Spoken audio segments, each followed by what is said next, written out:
YouTube, it's Charles the Destroyer, and we're going to watch Oversimplified World War II Part 2. No spoilers. Grab your snackies, grab your beverages, let me know what you eating or drink down below. Let's get to watching. This video was made possible by Skillshare, an online learning community. Stick around until the end of the video to learn how you can get an exclusive deal just for Oversimplified viewers. Why is this in German? Why is that? So what else is happening? Well, when I said Britain was all alone, that wasn't entirely true. Many Commonwealth nations and other Allied colonies had joined the war in Britain's support. They would play a key role throughout the war, particularly in the African and Italian campaigns. On the Axis side, Germany, Italy, and Japan signed the defensive tripartite pact, bringing their military alliance even closer together. I'm sorry, the Bishojo eyes got me. Italy and Japan signed the defensive tripartite pact, bringing their military alliance. They're Tomodachis! Look at them being Tomodachis! Even closer together. The Soviet Union's war against Finland should have been an easy victory, but it became a humiliating struggle, and their military ineptitude was put on full display. Oof. In the end, they did force the Finns to sue for peace. Then, they continued their honorable campaign of pushing around much smaller countries by annexing the Baltic states and part of northern Romania. France's colonies in equatorial Africa were like, heck no, we aren't going to join the Germans, and they all pledged their allegiance to free France, except for Gabon, which had to be taken by military force. The Allies also tried to capture the strategic port of Dakar, but that ended in failure. Mussolini had seen Hitler's successes, and he thought now it was Italy's time to shine, so he tried to take British Somaliland, and that went pretty well. Then he tried to take Egypt, and that went less well. Then he tried to take Greece, and that went really badly. Churchill began referring to Italy as Europe's soft underbelly. Ooh.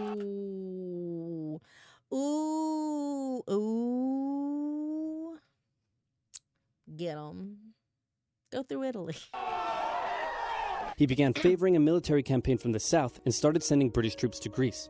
All of this had Hitler pretty concerned, and he moved to protect his southern flank. He had been getting friendly with Hungary and twisted their arm into signing the Tripartite Pact and joining the Axis powers. Romania was also eager to join for protection against the Soviet Union. The Tripartite Pact was designed to prevent any other countries from deciding to join the Allies, specifically Britain's old ally, the pesky United States of America. When war first broke out, American public opinion was strongly against joining in. In 1940, there was an election. The Republican candidate said, "I will not send any young Americans to die in Europe," and sitting President Franklin D. Roosevelt said, "I will also not send any young Americans to die in Europe. Unless I have to, then I might." And Roosevelt won. Churchill asked him to join the war, but Roosevelt said, "No can do, Winston, but you know what? Here, have some weapons." America began supplying the Allies. You can't have bodies, but you can have, boom. You can have metal. With food and munitions. But there was one problem. German U-boats were sinking thousands of Allied supply ships in the Atlantic, including American ones. If the Germans could sever Britain's supply line, the UK would starve. Throughout the war, So some vibes I get is we don't like it when people touch our boats. So that's a whole thing. We don't like it when you touch our boats. the Allies had to come up with better technology to fight the U-boats. Improved radar, aircraft with longer range, better weaponry and convoy tactics. At one point, a man even called a meeting and said, "Pykrete. You take some wood, you take some ice, you put them together, you get pykrete." And then he pulled out a gun and shot some wood and it shattered. And then he shot some pykrete and the bullet ricocheted off it and hit someone else in the conference room. Which is fun. Probably. It's prove my point. Then they tried to make a pykrete aircraft carrier, but that idea was scrapped because that's a really dumb idea. In the end, Alan Turing and his team of codebreakers cracked Germany's Enigma code, and the U-boats gradually became less and less of a threat. Back in Africa, Britain decided to push Italy out of Egypt. Hey, that was pretty easy, so they kept going. Hitler realized he... What if we just continued pushing this line? Because that wasn't difficult. What if we just kept going? Like the olden days. He was going to have to finally step in and do something. He went to Bulgaria and Yugoslavia and said, "Hey, I'm going to move troops through you to get to Greece, so either join us or, be invaded." Bulgaria opted to join them. Yugoslavia opted to be invaded. Then Greece finally fell to the joint German-Italian invasion. The British had moved troops from North Africa to fight in Greece, which helped Rommel and his tank divisions push the British back to Egypt, and they could have kept going, but a small, mostly Australian force held out under siege for 8 months in Tobruk, denying the Germans a strategic port city and disrupting their supply line. Despite having some success in the Middle East, the British didn't seem like any real threat for now. Hey, Soviet Union, look out! With 3 million troops, Hitler launched the largest ground invasion in history, and Stalin was far from ready. Both Churchill and Roosevelt had warned him of an impending attack, but he dug his head in the sand and the Soviets didn't stand a chance. Germany made staggering progress, with huge encircling movements capturing mind-boggling numbers of Russian troops. 250,000 at Bialystok, Minsk, 300,000 at Smolensk, nearly 700,000 at Kiev, and again at Vyazma and Bryansk. Leningrad was put under a siege that would last an insufferable 4 years. The invasion of Russia had been Hitler's 4 years? Dang. That sucked. main ideological goal from the beginning, and his hatred for the ethnic peoples there was now unleashed in all its fury. The Eastern Front of the Second World War was brutal for all that endured it. The Germans were now inside of Moscow, and that's it. It's all over. But then it happened. It got cold. Stupid cold. Hitler had hoped the Soviets would give up before winter, but they kept fighting. His command... Listen, I'm going to tell you one thing that I know about trying to fight Russia, all right? You not prepared for that winter. And also, Russia has a habit of just being like, set everything on fire and retreat so that there's nothing left for them to use when winter hits. Like, so, I mean, I'm just saying, ground defense in winter Russia, it's a little rough out there, all right? Commanders came to him and said, "Can we please dig in for the winter and wait until spring?" "No, keep going. But oil is literally freezing inside our vehicles." "That's fine, keep going. We're having to leave the corpses of our frozen horses by the side of the road so we can still find our way in the snowdrift." "Perfectly normal, keep going." Hitler hadn't given his millions of men winter clothing and supplies because he thought he really should have won by now. Then, Stalin called in troops from the Siberian front, specially trained to fight in the extreme cold, and the Germans were no match. They were now being pushed back. They had no choice but to dig in and wait for winter to end. Germany's victories were staggering, and Japan was eager not to miss the victory bus. Their war in China had come to a standstill, but they wanted to keep expanding their sphere of influence and getting those sweet, sweet raw materials. They began making plans to expand southward, but there was a problem. Southeast Asia was heavily colonized by America and Great Britain. It was also full of ocean. Ocean meant naval combat, and there was no way the Japanese Navy could stand up to the US and the UK. So they thought, wouldn't it be nice if we could destroy their navies before we begin our conquest? And so it was. On December 7th, 1941, the Japanese launched a surprise air raid on the US Pacific Fleet at Pearl Harbor and inflicted a huge amount of damage. They also attacked British colonies in Southeast Asia. Roosevelt had no choice but to declare war on Japan, and so did Churchill. Hitler then declared war on America, even though he totally didn't have to. The attack on Pearl Harbor seemed like a big They touched our boats. We don't like it when people touch our boats. Japanese victory, but they didn't attack any of the naval repair yards, fuel storage tanks, or the submarine base, meaning the Pacific Fleet would be up and running again pretty soon. In the meantime, though, the Japanese were able to begin their conquest. They took Guam, the Gilbert Islands, Wake Island, Hong Kong, and the Philippines. They forced... My grandfather flew... I think my grandmother was stationed in Pearl Harbor near this time with her first husband. And then my grandfather did fly for America as a bomber. But, like, we don't like it when you touch our boats. Thailand to join them so they could march their troops through to Malaya. They swept through Singapore, North Borneo, the East Indies, New Guinea, the Solomons, and they were now threatening northern Australia and the borders of India. Japan's victory had been as staggering as the Germans, and it reinforced the Japanese idea that this was a divine war which they were destined to win. But their victories had been based on speed, not power, and power would eventually catch up with them. For now, though, in all occupied nations, the people suffered. There is one thing America likes. It is war games. And it is military power. Like, that is the one thing that we put money in. Persecution, forced labor, harsh punishments for any who spoke out against their occupiers. In Europe, the Nazis were rounding up ethnic minorities and other unwanted groups and individuals. In particular, millions of Jewish people would suffer through the terrible events of the Holocaust. Brave resistance movements rose up in defiance of their invaders, while the people held out for hope. And hope was coming.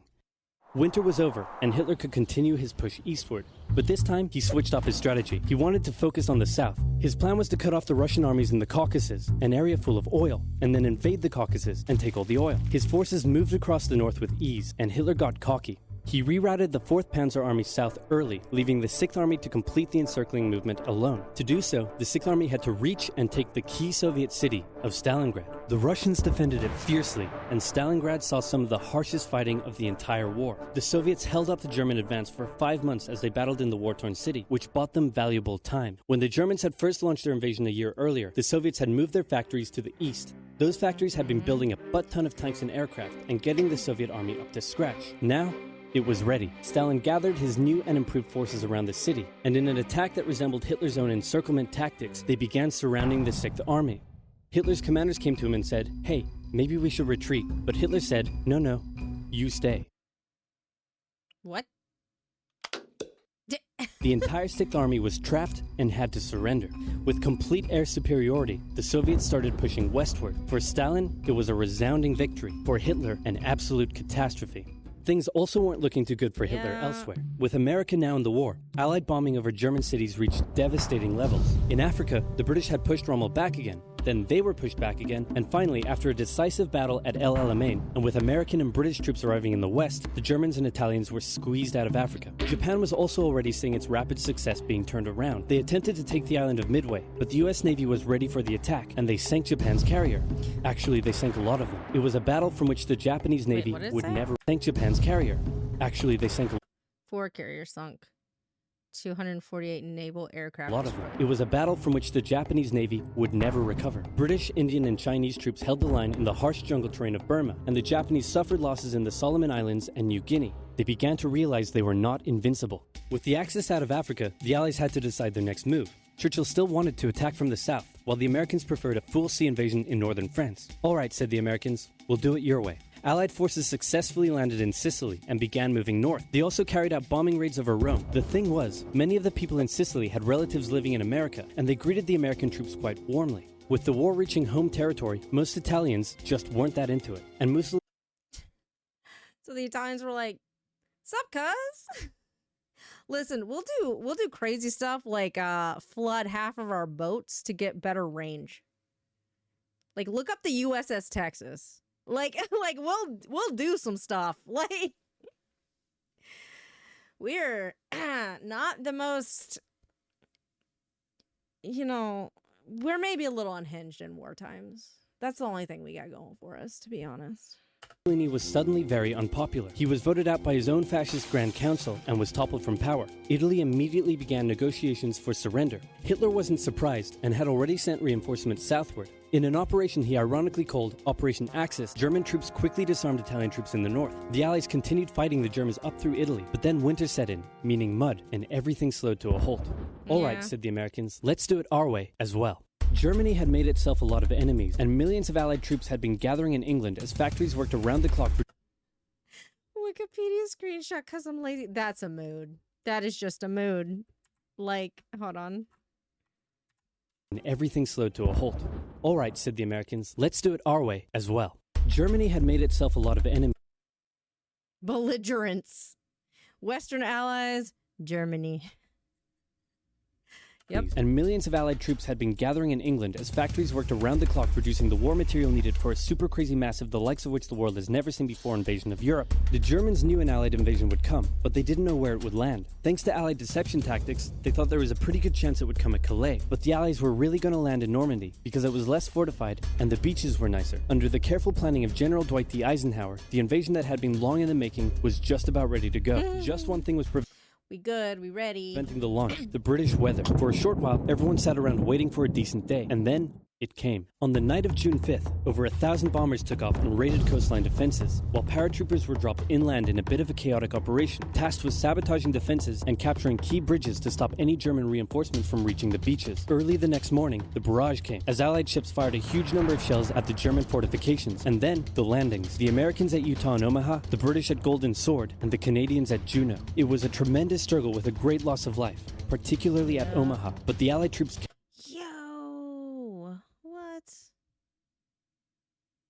I've never seen this picture before. That's crazy.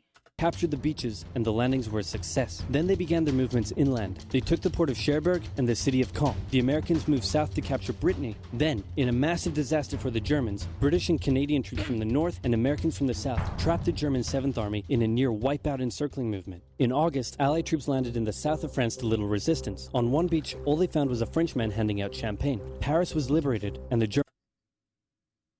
Hey, man. Welcome. Here's your beach drink. Hi. Germans were pushed out of France as the Allies entered Belgium. In the Far East, the Allies started to push the Japanese out of Burma, as the Americans launched a two-pronged offensive in the Pacific. In the south, General MacArthur led the push to liberate the Philippines, while General Nimitz oversaw the brutal island-hopping campaign. American forces had to make hard-fought landing after hard-fought landing on fiercely defended small islands as they moved steadily towards the Japanese mainland. The Japanese believed that the greatest thing a person could do was to die in battle, and the most dishonorable act was to surrender. As a result, they fought ferociously to the very end, and the closer the Americans got to the mainland, the more ferocious the resistance became. In February 1945, the Americans captured the island of Iwo Jima, and an intense firebombing campaign of Japan's wooden cities began. The Allies suffered some setbacks trying to liberate the Netherlands, but they were making progress and were now threatening the industrial heartland of Germany. Hitler's health, both mentally and physically, was rapidly deteriorating. Things were looking bad, and he was desperate. He said, "We need to turn this thing around, and I have just the trick. Remember a few years back when we blitzkrieged through the Ardennes and trapped the Allied forces in Belgium? Well, I'm going to do the exact same thing. Again." He gathered his forces and tried to pound them through the Ardennes. He used up the remainder of Germany's strength and resources, and he managed to create quite a nice bulge. He also trapped some American forces in the Belgian town of Bastogne. The Germans sent the trapped Americans a message saying surrender or be annihilated. When it was read out to the commanding officer, he said, "They want to surrender? No, sir, they want us to surrender." Nuts! And that's what they sent off as their official reply. General Pat... No, they want you to surrender. What? That's... No?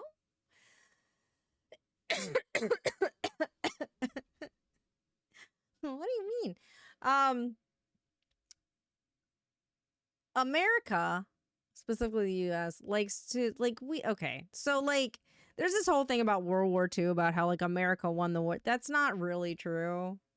And you have to get through a lot of, like, propaganda and shit like that. It is definitely multiple... everybody together, right? But, like, just don't touch our boats. And also, what do you mean surrender? Our friends are closest by. It's fine. I mean, as a team effort. His Third Army then managed to break the siege from the southwest, and the Germans were pushed back. Hitler's last-ditch attempt had failed, and what followed was a total collapse of the German forces. The Allies pushed into Germany from both sides. The Soviet... Yeah, so this is important. That this is happening is important. Union took Warsaw and kept... Yeah, also,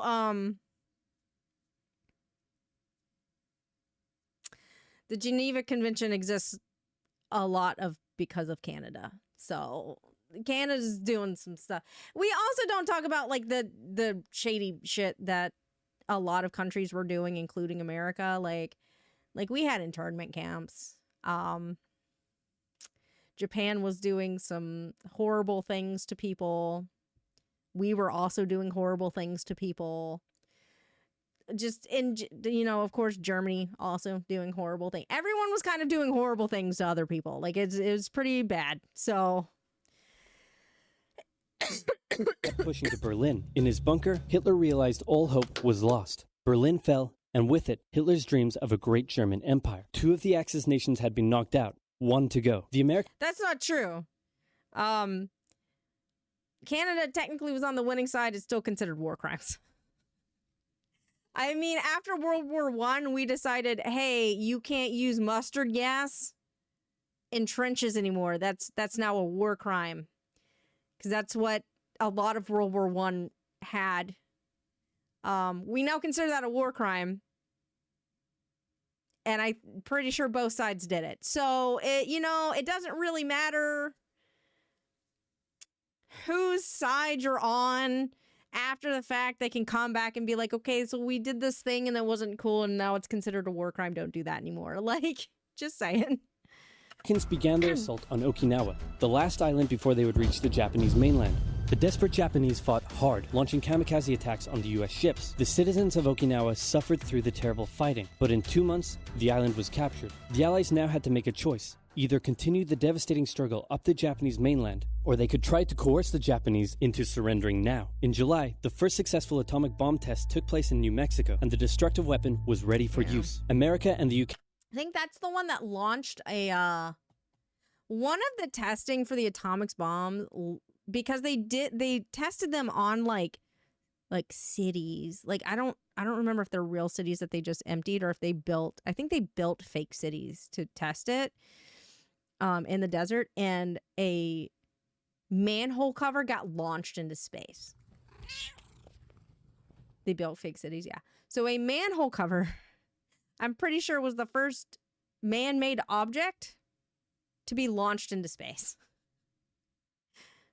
Because of that. Fun fact. Okay, we're also seeing the Soviet Union not so much liberating as occupying its captured territories, and so they wanted to put on a show of force. On August... Oh yeah, they also tested the bomb thinking like this might literally end the world. But we're going to test it anyway. Like they fully were like, this might end everything. Like we don't know. It could completely destroy our atmosphere and kill us all. Like, but you know, big bomb. Hi guys, thanks for the follow. Welcome. Follows. Welcome. So like they just kind of like did that. And just kind of hoped everything would be fine. 6th, the A-bomb fell on Hiroshima. Then, on the 9th, Nagasaki. There was a dude that... This poor man. He lived through both bombs. He was in... He went from Hiroshima to Nagasaki. He was in Hiroshima for the first bomb, lived through it, went to Nagasaki. The second bomb hit while he was in Nagasaki. That poor man. The cities were reduced to rubble, and for the people living there, it was a terrible fate. But for the Allies, it achieved their main aim. In September, the Emperor announced Japan's surrender, saying the war situation has developed not necessarily to Japan's advantage. After 6 years, war was finally over. The Allies occupied Japan for 8 years. The Emperor was allowed to keep his position, but General MacArthur made sure this picture was printed in the Japanese press to display to the Japanese people that their emperor was not the divine, powerful being they had believed. Germany was divided between America, the UK, France, and the Soviet Union. In 1949, the Allied sectors were united into West Germany. The Second World War had been more terrible and destructive than the first. In its aftermath, two major superpowers with two very different ideologies had come out victorious, and the tension between the two of them would create a new kind of war. Yo. A very, very cold one. Wow, Churchill, that looks just like me. And your app is doing really well. And this quesadilla you made is to die for. How'd you learn to do all this stuff? I used the link in the description to get 2 months of Skillshare for just 99 cents. Wow, tell me more. Okay. Skillshare is an online learning community with more than 19,000 classes in design, business, technology, and more. Premium membership gives you unlimited access to high-quality classes taught by genuine experts working in their field, so you can improve your skills, unlock new opportunities, and do the work you love. If you want to learn how to create games, you can check out the courses on using Unity or creating vector art. There are courses for software development, music production, arts and crafts. Churchill out here making apps. If you want to learn how to apps animate like I do, when you can cell find phones loads of didn't even courses for exist back beginning then. That's animation. crazy. And Skillshare won't take a heavy toll on your wallet compared to other learning platforms, with an annual subscription being under $10 a month.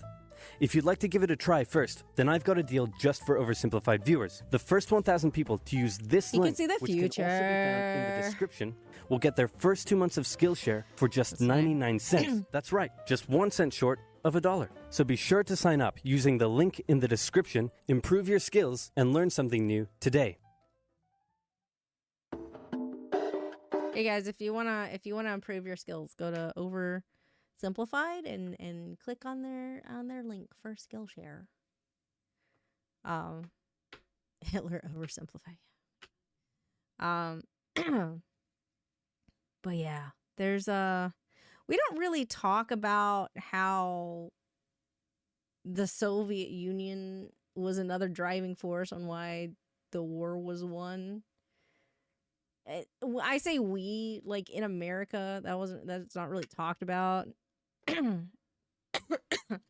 It's like it's like, hey, we dropped the atomic bombs and that stopped the war. That didn't really stop the war.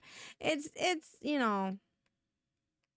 the amount of propaganda you get learning history in your country is very high. I'm just saying, and that is like everybody's country.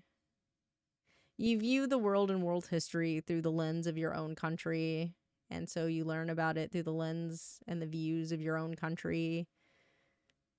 Just be aware of that, I guess. You'd be surprised how much propaganda you're fed from, just your like history classes. Always fun. Always a fun thing to learn. Anyway, war's over. Yay! And everything was great after that. Totally. And we all learned a lesson.